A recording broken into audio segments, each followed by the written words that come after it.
A few days ago, I had the opportunity to rewatch a movie that is really interesting. The movie is called Total Recall and is a classic from the 80s with Arnold Schwarzenegger. But the thing is that there is this remake in 2012 with Colin Farrell.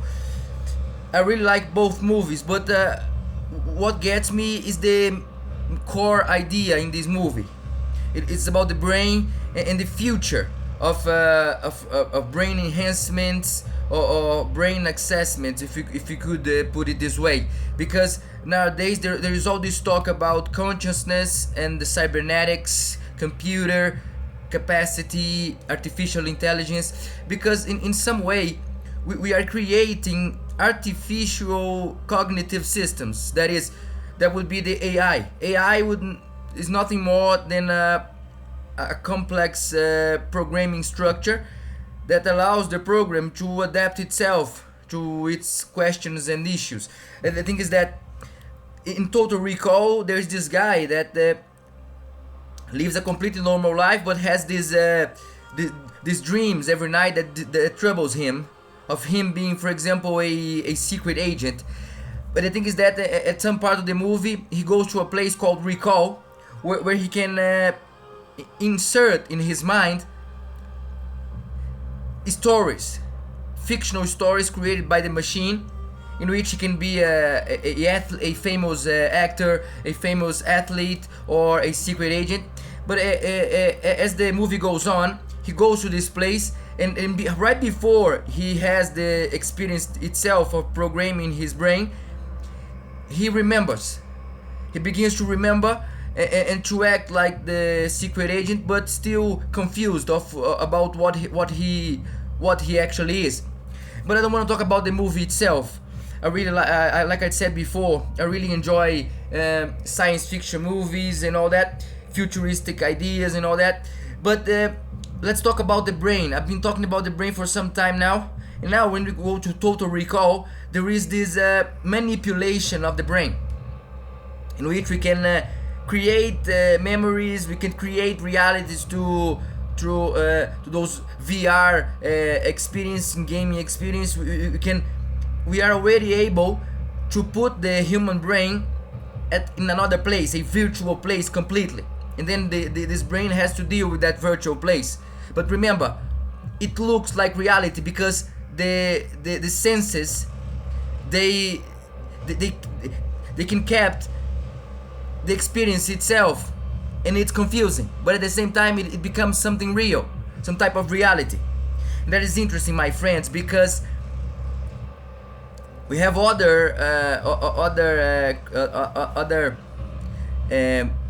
popular creations in science fiction, such as Black Mirror, and there is this episode in which they develop a way to transform human consciousness into bits in a USB or a CD or a memory card.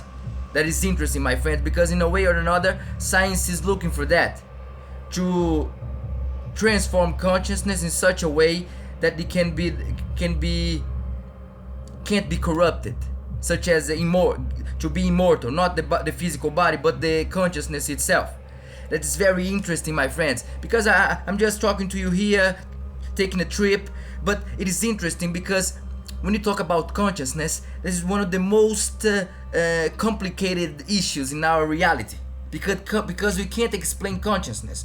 We have all these ideas about consciousness in religions, in different philosophies, but when you get to science, it gets very complicated, because science is having trouble to understand consciousness. But at the same time, we are getting a deeper understanding of the brain through neuroscience, psychology, evolution of psychology, and all that.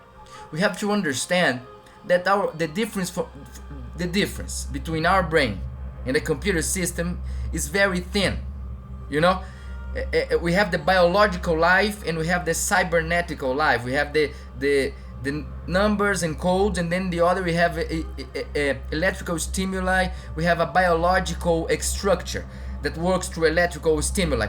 That is very interesting, my friends, because if you look in reality and you look how science is going, where science is going, we see that something is going to happen. Don't know exactly what it's going to be, but that's going to happen, my friends, and that is very interesting to think about. Because I don't know if I would like to change my consciousness into an USB or a CD or a memory card. But at the same time, it's interesting to think about the possibility. Because we have all these enhancements already to the body. We have people putting chips under their skin, where people doing this and doing that. We have the prosthetics that is very advanced already. It's not yet for the general public, but we have amazing developments in robotics that is crazy. China just made a presentation. Japan is walking fast on that route. So we can't stop the change of things. We can't stop the industrial evolution, the industrial change, our capacity to create and adapt in a dystopic world. But we have to remember that we are playing with something very dangerous, that is human consciousness. Because at the same time that I think it's very unlikely that we create artificial consciousness, artificial consciousness, the singularity as they say, but I can't deny the possibility. Because we exist and we have a type of consciousness, and the other beings have a consciousness, and there is this lines of thinking that understand that everything has consciousness, such as panpsychism. That is very interesting. When I got in touch with that idea, it really got me. You know what I mean? Because from the standpoint of philosophies like Hinduism, like Buddhism, like shamanism, like animism, and other shamanic and ancient philosophies, we have that everything is connected and everything shares the same energy. And that is interesting, my friend, because we have all those patterns in nature, such as DNA, we have proteins, we have patterns of electrical stimuli in nature, nervous systems, we have microcosmos, we have macrocosmos, we have microcosmos, and all that, all working together in this flow of life in the universe, of explosions, constructions, destructions, and the cycles repeating themselves. So if we think so, something's happening, something's going to happen. But it's interesting to think how we are going to deal with that, because we are going over steps. We are going too fast, I think. We are not aware of ourselves, but we are creating amazing and dangerous things outside of ourselves. Science, technology, they are showing us that every single day. The rhythm of growing and development is very fast. And we have to consider that, because we're talking about consciousness. Remember, consciousness is the biggest mystery in all reality, probably in all this universe, and probably is the answer. But we have to combine both approaches. We have to go through science, and we have to go through spirituality. We have to go through philosophy, we have to go through the mind. We have to find a way to connect all the knowledge so we can have a better understanding. Remember, like I say in every video, we don't have much time left. Of course, we don't have time. Time is an illusion. We are running against time, actually. And in this run, we need to find ourselves first. Because if we don't find ourselves, everything is not going to work very good, as we are witnessing nowadays. Remember, I'm just making a trip here. I'm just thinking about the possibilities. Would I mess with my brain if I have the possibility? Because we are doing that already with medicines, with drugs, with all type of stimuli, with dopamine, with cell phones, with internet, all this cybernetic distortion we are living nowadays. So we are messing with our consciousness. But if those technologies to enhance the mind, to make it better, if they make us better humans, that would be interesting, my friends. And it's nice to think about that possibility.